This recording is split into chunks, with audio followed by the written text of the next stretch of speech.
مقصود بھی ذات نہیں ہے ہماری ایگزسٹنس، ہم تو مردوں کے لیے ہیں۔ 1000 برس سے آپ جو ایک چیز دیتے چلے جائیں گے گھر کے اندر، پہلے دن سے لڑکی اور لڑکے کا امتیاز، بچی پیدا ہوئی اللہ کی مرضی، تو اللہ کی مرضی کڑیاں ہی پیدا کر دی جائے گی، اللہ کی مرضی ہوکا مار کے ساتھ بچی پیدا ہوئی۔ گھر کے اندر یہ کیفیت، بہن بڑی ہے، وہ بھائی چھوٹا ہے، وہ وہاں پتہ نہیں اس کی اس نے جن کہنے گٹ بڑی ہوئی ہے یہ کچھ، اس نے آگے سے ذرا اونچی آواز سے کہا وہ باورچی خانے سے آ جا دیا او سے منی پوڑیے پرانو گانا کرنی پی ہے، وہ بھائی کیا کر رہا ہے سوال ہی نہیں ہے۔ لڑکی اور لڑکے کے اندر ساری زندگی میں گھر کے اندر وہ روز دیکھ، اس کے دل میں یہ چیز سمائی چلی جا رہی ہے، انفیریئرٹی کمپلیکس پیدا ہوتا چلا جا رہا ہے اس کے اندر۔ آگے بڑھیے تو آپ کے یہاں بند رکھیں عورتیں اپنے آپ، باہر اس طرح سے نہ نکلیں۔ کیوں جی؟ مردوں کے اخلاق خراب ہو جاتے، یعنی ان کے اخلاق سنوارنے کی ذمہ داری ان پہ۔ بند رہو گھروں میں، باہر تم نکلتی ہو مردوں کے اخلاق خراب ہو جاتے ہیں۔ غور فرمایا آپ نے؟ یعنی گناہ کی محرک اور یہ پارسا مقدس، شرم نہیں آتی اسے کہتے ہوئے، اپنے اس اخلاق کے اوپر نازا ہوتا ہے۔ جس اخلاق کی کیفیت یہ ہے کہ اگر کوئی عورت چلی جاتی ہے تو گڑ گڑا جاتا ہے، زلزلہ لاتا ہے، یہ اخلاق ہے تمہارے ہاں کا۔ لہذا اس کے لیے ضرورت یہ ہے کہ ان کو بند کر کے رکھو، بائے نہیں اسی طرح سے جیسے کہ بھائی ہر بس کا دے گھر سے دوسرا اشناس، اپنے یہاں گھروں میں تالے لگا کے رکھو۔ یعنی چوری یا چور کے لیے اصلاح آپ نے یہ سوچی ہوئی ہے نا کہ تالے لگا کے رکھو، چلتے جاؤ اور اپنی جیب کے اوپر اپنا بازو رکھو، یہ ہے آپ کے یہاں طریقہ۔ جو قوم اصلاح کرتی ہے اس نے یہ اصلاح کی کہ تالے کا وجود ہی آج چائنا میں نظر نہیں آتا کہ آپ نے مردوں کے اخلاق کے حسنہ کے لیے تجویز یہ سوچی ہوئی ہے، عورت کو بند کر کے رکھو۔ خمیازہ بھگت رہی ہے یہ قوم، اندازہ لگائیے۔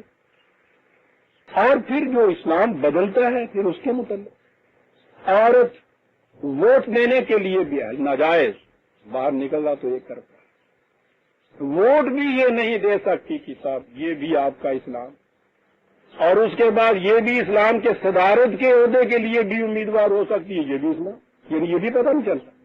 لیکن کون ہو سکتی ہے؟ مادر و ملت، بیوی نہیں۔ وہی میری کا تصور جو آپ کے یہاں آیا ہوا ہے، صرف ماں کا تصور۔ قرآن عزیزان من کہہ گیا بعدکم من بعد، ان الفاظ کو جعلی طور پہ لکھ کے لگاؤ اپنے گھروں کے اندر، زندگی کے ہر دروازے کے اندر۔ یہ سکھاؤ بچپن سے بچیوں کو اور بچوں کو کہ نہیں بیٹا اور بیٹیوں، بعدکم من بعد، بعدکم من بعد۔ میں عرض کر رہا تھا نا کہ ترجمہ نہیں کیا جا سکتا ان الفاظ کا، میں کس سے کا ترجمہ کروں؟ وہ ایسے ہی ہوں جیسے کٹھی مٹی گوند کے اور اس میں سے کچھ اتنی سی لے کے اس میں سے یہ بنایا اور اتنی سی مٹی لے کے یوں جیسے بنایا جائے، کچھ اس قسم کا تصور ہے۔ ایک دوسرے کے یوں ہو کہنے سے بھی بات نہیں بنتی، وہ ایک دوسرے میں سے ہو بھی کہنے سے بات نہیں بنتی، ترجمہ نہیں ہو سکتا۔ بعدکم من بعد، تم اس کی بات تم کر رہے ہو، انسان ہو۔ اور آگے ایک اور بات سنیے عزیزان من، عورت اگر اتنی انفیریئر ہے، اتنی کمتر درجے کی ہے، ہمیشہ محکوم و مغلوب رہنے کے لیے پیدا کی گئی، گناہوں کا سرچشمہ ہے، قابل نفرت ہے، میں پوچھتا یہ ہوں، ایک لڑکی جو پیدا ہوتی ہے وہ اگر آپ کے خدا سے یہ پوچھے کہ کس جرم کی سزا میں مجھے تم نے اور لڑکی بنا کے دنیا کے اندر بھیجا ہے، اور اس نے کون سے ایسے اچھے اعمال کیے تھے جن کی بنا پہ یہ لڑکا پیدا ہوا ہے، میں کیوں محض عورت اور لڑکی ہونے کی وجہ سے ساری عمر میں کیوں ان کی جوتے کے نیچے رکھوں؟ تم نے مجھے پیدا کیا ہے، میرا تو کوئی جرم نہیں تھا۔ عزیزان من، ہندو کا عقیدہ کتنا ہی باطل اور غلط کیوں نہ ہو، پھر بھی اس کے اندر ایک منطق اور لاجک ہے۔ اس نے اپنے ہاں تناسب کا مسئلہ عقیدہ وضع کیا، جون کا چکر جسے آپ کہتے ہیں. وہ کہتا یہ ہے کہ جو بھی بچہ اس دنیا میں پیدا ہوتا ہے وہ اپنے پچھلے جنم کے کسی گناہوں یا ثواب کی بنا کے اوپر اچھا یا برا مرتبہ رکھتا ہے. لڑکی جو پیدا ہوئی ہے اس نے پچھلے جنم میں کسی مرد نے یا کسی انسان نے بھی اتنے زیادہ برے کام کیے تھے کہ اس کی سزا دینے کے لیے اس نے اس کو لڑکی بنا دیا. وہ تو منطق یعنی باطل صحیح دلیل اس کے پاس تو ہے، آپ تو اسے بھی نہیں مانتے کہ پچھلے جنم کے کسی غلط کاموں کی پاداش کے لیے سزا کے لیے خدا نے یہ کیا. اور تخفیف وہ کی کہ جسے آپ پھر ساری عمر مٹا ہی نہیں سکتے، عورت مرد بن ہی نہیں سکتے. وہ عیسائیت کا عقیدہ کہ یہ گناہ اول وہ ہے جو کسی طرح سے دھل نہیں سکتا. عورت کا عورت پیدا ہونا ایک ایسا ڈرا بیک ہے اس کے اندر جو جی میں آئے وہ کرے. یہ ڈرا بیک کسی طرح سے دھل نہیں سکتا کیونکہ اس نے تو عورت ہی رہنا ہے. سزا کے لیے خدا نے یہ کیا. اور تخفیف وہ کی کہ جسے آپ پھر ساری عمر مٹا ہی نہیں سکتے، عورت مرد بن ہی نہیں سکتے. وہ عیسائیت کا عقیدہ کہ یہ گناہ اول وہ ہے جو کسی طرح سے دھل نہیں سکتا. عورت کا عورت پیدا ہونا ایک ایسا ڈرا بیک ہے اس کے اندر جو جی میں آئے وہ کرے. یہ ڈرا بیک کسی طرح سے دھل نہیں سکتا کیونکہ اس نے تو عورت ہی رہنا ہے. سوچئے کہ اگر آپ خدا کی طرف اسے منسوب کریں کہ عورت کے متعلق اس نے یہ چیزیں کہی ہیں اور پھر وہ خود ہی کسی کو عورت پیدا کر دیتا ہے دنیا کے اندر، ایسے خدا کے متعلق آپ کیا کہیں گے؟ اب تک یاد آتا ہے مجھے ایک مائی جس کی محض عورت ہونے کی جس کی داستان سر سے پاؤں تک ساری مشکلات اور مسائل کی داستان تھی، سینہ تمام داستان.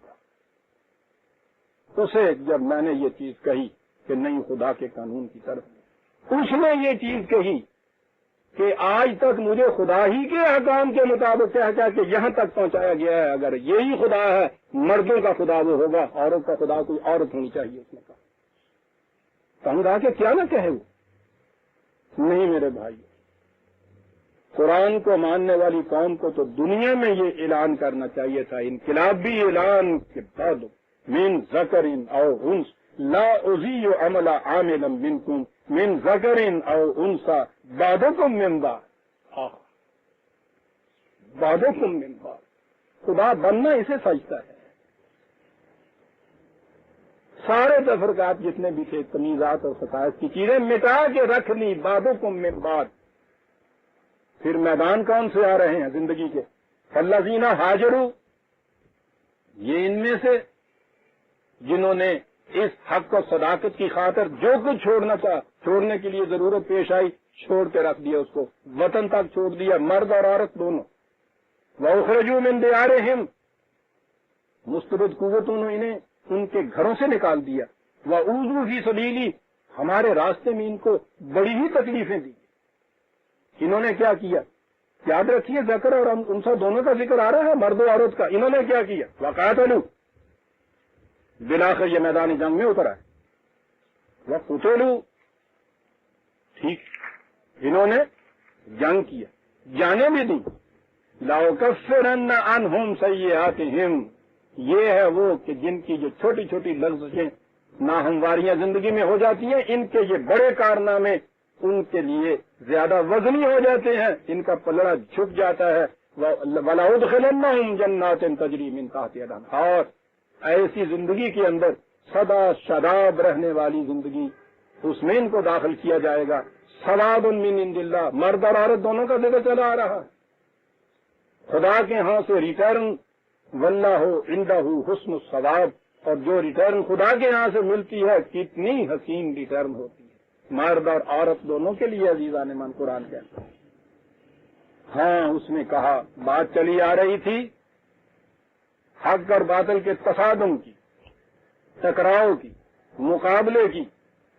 کہا ٹھیک ہے، ان لوگوں نے تمہیں گھروں سے بھی نکال دیا، بڑی تکلیفیں دے رہے ہیں، اب تم تیار ہو جاؤ اس کے لیے کہ ان کے ساتھ تمہارا تصادم ہوگا. لا یغرنک تقلب الذین کفروا فی البلاد. اس وقت تم دیکھ رہے ہو کہ بڑی شان و شوکت سے یہ پھر رہے ہیں. یہ چیز تمہارے لیے کسی غلط فہمی میں مبتلا ہو جانے کا موجب نہ بن جائے کہ نہیں صاحب یہ جو ہے ایسا کرنے والے لوگ کہ موجاں لوٹتے پے آگے نے اسی ایماندار بن کے کی لیا. وہ جو میں ہمیشہ کہا کرتا ہوں کہ یہ تصور جو ہے کہ یہ جنہوں نے یہ طریقے اختیار کیے وہ دیکھیے تو صحیح دندناتے پھر رہے ہیں. اور وہ قرآن میں وہ بھی تو ہے ہمارے ہاں کے دندنانے والوں کی وہ چیز. قرآن میں وہ قول بھی ہے جس سے کہا گیا تھا کہ صحیح راستہ اختیار کرو. یہ کیا کر رہے ہو اس طرح سے دولت جمع کرتے ہو ڈھیر عذاب آئے گا. اس نے کہا کہ واہ ہم یہاں بھی موج کرتے ہیں اور تم دیکھو گے انشاءاللہ اگلی دنیا میں بھی اللہ ہمارے لیے جنت ہی لکھ دے گا. میں نے مسجد بنوا دی ہوئی ہے ایک موتیوں کا گھر. سودے بازی کتنی عمدہ ہے. یعنی یہاں بھی سودا کرتے چلے جاتے. ایتھے بھی یہ صورت ہے کٹاں دیندے آگے نے تے وہ سونا لیندے. ایتھے چونے کی مسجد بنا نے تے موتیاں کا گھر اتنے لیندے. کیا نا بڑا بزنس. قرآن کہتا ہے یہ لوگ کہتے ہیں کہ وہاں بھی ہمارے لیے موج ہی لکھی ہوئی ہے. خدا نے کہتا ہے کہ تمہیں غلط فہمی میں یہ بات نہ ڈال دے کہیں کہ اس طرح سے یہ پھر رہے ہیں. متاع قلیل. متاع تو ہے لیکن بہت کم وزن کی چیز. کچھ قیمتی شے نہیں ہے. طبعی زندگی کے مقابلے میں جب انسانیت کی اپنی ذات کی زندگی آتی ہے یہ ہر شے جو اس سے متعلق طبعی زندگی سے متعلق ہوتی ہے بڑی کم قیمت رہ جاتی. متاع قلیل ثم مأواہم جہنم. اس کے بعد ان کا ٹھکانہ جہنم ان کا ٹھکانہ ہے. وہ بئس المہاد. کتنی بری جگہ ہے وہ رہنے کی. لیکن الذین اتقوا ربہم لہم جنات تجری من تحتہا الانہار خالدین فیہا نزلا من عند اللہ. کیا بات ہے. اس کے مقابلے میں وہ کہ جنہوں نے اپنے اللہ کے قوانین کی نگہداشت کی وہی قرآن کا جو انداز کہنے کا ہے. زندگیاں ابدی شادابیوں کی خوشحالیوں کی ایسے باغات کی کہ جن پر کبھی خزاں نہ آئے. اس قسم کی شادابیوں کی زندگی کیا بات ہے. وجد آ جاتا. فیہا نزل من عند اللہ. کھانے کے لیے فراوانی سے کسی دروازے پہ اگر نیاز بانٹ رہی ہو تو وہاں سے فقیر کو بھی مل جاتا ہے گدھا کو بھی مل جاتا ہے. مقدار کے اعتبار سے دیکھیے چیز بھی وہ اچھی ہوتی ہے. پلاؤ بھی پکا ہوا ہوتا ہے. وہ گھر کے کاپ بھی دے دیتے ہیں. وہ یہ بھی کہیں گے کہ اور کھائیے. یہ بھی کھا رہا ہوتا ہے باہر. گھر کے اندر مہمان آپ کے یہاں آیا ہوا ہے وہی آپ کشت پلاؤ کا اسے بھی دیتے ہیں. یہاں تک اس شے کا تعلق ہے دونوں جگہ ایک ہی ہے. اس گداگر کے سامنے بھی وہ ہے مہمان کے سامنے بھی وہ ہے. لیکن آپ جانتے ہیں کہ دونوں میں فرق کیا ہے. قرآن نے کہا کہ یہ شادابیوں کی زندگی کس قسم کی گداگری کی نہیں. نزلا من عند اللہ. خدا کے مہمان ہوگی تم. ہاں وہ یہ عزت کا مقام دے رہا ہے تمہیں. قرآن میں ہے سورہ اعراف میں کہ ہم اپنی مشیت کی روح سے چاہتے تھے آسمان کی بلندیوں پہ اسے پہنچا دیں. یہ کم وقت اپنے اس جذبات کی روح سے زمین کی پستیوں میں گڑے چلا جا رہا ہے. وہ کہہ رہا ہے کہ تم ہمارے مہمان ہوگے گداگری نہیں. اور ہم ہر وقت بخشش مانگتے کہ اللہ بخش دے جنت بخش دے میرے بخشش. بخشش تو گداگروں کی طرح مانگ رہے ہیں. وہ مہمان بنا کے لے جا رہا ہے. تو بہشتے فی سبیل اللہ. ہم قرآن اقبال کیا گیا اللہ واسطے کیوں جنت ہر وقت دعا بخشی. نزلا من عند اللہ. عزیزان من قرآن کو اس نگاہ سے پڑھیے تو پتہ چلتا ہے خدا کے نزدیک اپنی اس تخلیق آدم کا مقام کیا ہے. کوئی ایسی چیز قطعاً قرآن نہیں آنے دیتا خدا اور انسان کے تعلق میں بھی جہاں انسان کے شرف کو کسی قسم کی بھی ٹیس لگ جائے. ہر شے جو وضع تذلیل انسانیت ہے قرآن کی نور سے کفر ہے. وہ شے کہ جس میں انسانیت کا احترام باقی رہتا ہے وہ اسلام ہے. جنت جیسی چیز جس کے متعلق ساری دنیا نے یا تو کفارے کی روح سے دنیا نے جنت حاصل کی، ساری عیسائیت نے وہ یہ نہیں ہے کہ اپنے کسی عمل کے بدلے کے اندر اس کو دینا نہیں، کفارے کی روح سے گناہ گاروں کی حیثیت سے جا رہے ہیں، حضرت عیسیٰ علیہ السلام کی وہی صلیب کی موت، ان کا خون ان تمام گناہ گاروں کا کفارہ بنا اور ان کو جنت میں بھیج دیا۔ سوچئے تو صحیح، کوئی کسی مجرم کو اس طرح سے چھڑا لائے تو کیا کیفیت ہوگی؟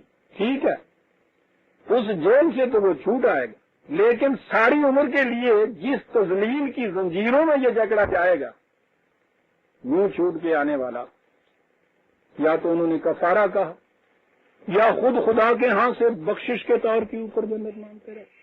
ہر شخص فخر سے کہہ رہا بڑے گناہ گار ہے، ہم بندہ ہے مذنب صاحب، آسی پر معاصی، جیسا میں کہا کرتا ہوں عربی زبان میں آپ کہہ سکتے ہیں اسے، یہ آسی کا ترجمہ مجرم ہے۔ ان سے کہیے کیا کریں صبح سے شام تک، ہم جرائم پیشہ ہیں صاحب، جی ہاں، یعنی کبھی خیال نہیں آتا کیا کہہ رہے ہیں۔ کہتے جنت کے متعلق وہ کہتا ہے ٹھیک ہے کہ ویسے ملی تھی ایک جنت، ایک لفظ ہوئی اس آدم سے جنت سے باہر، مفت میں دی ہوئی جو ہوتی ہے اس کی یہ کیفیت ہوتی ہے، اور اس کے بعد اس نے کہا کہ ہاں اب تم اس جنت کو اپنے خون جگر سے حاصل کرو۔ اس طرح سے حاصل کردہ جنت کے متعلق اس نے یہ کہا تلک الجنت التی اورثتموها بما کنتم تعملون، یہ وہ جنت ہے جس کا تم نے ہم نے مالک بنایا ہے تمہارے اپنے کاموں کے بدلے میں، خالدین فیہا ابدا، اب تمہیں یہاں سے کوئی نکال نہیں سکے۔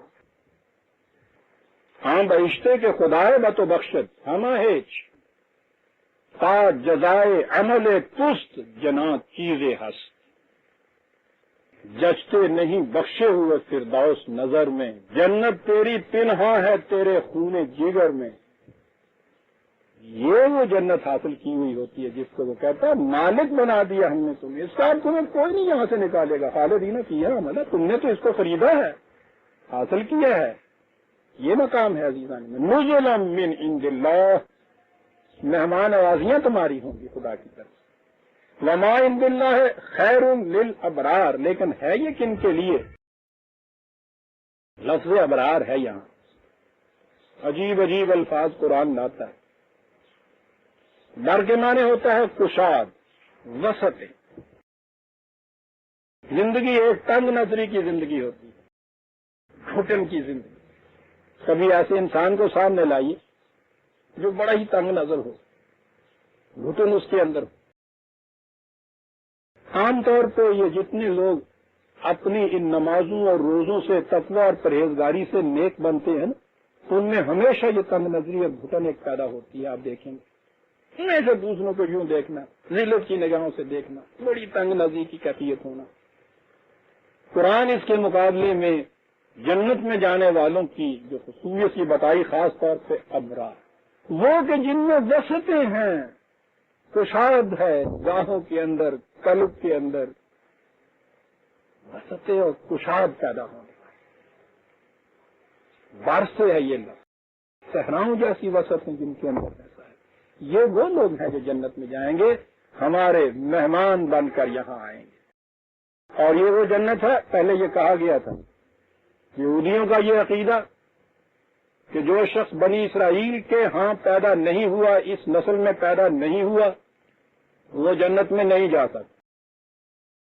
یعنی جنت ایک نسل کے لیے مخصوص ہو کے رہ گئی۔ اب یہ کسی انسان کے بس کی بات ہی نہیں ہے کہ وہ کسی اسرائیلی کے گھر میں پیدا ہو یا غیر اسرائیلی کے گھر میں پیدا ہو۔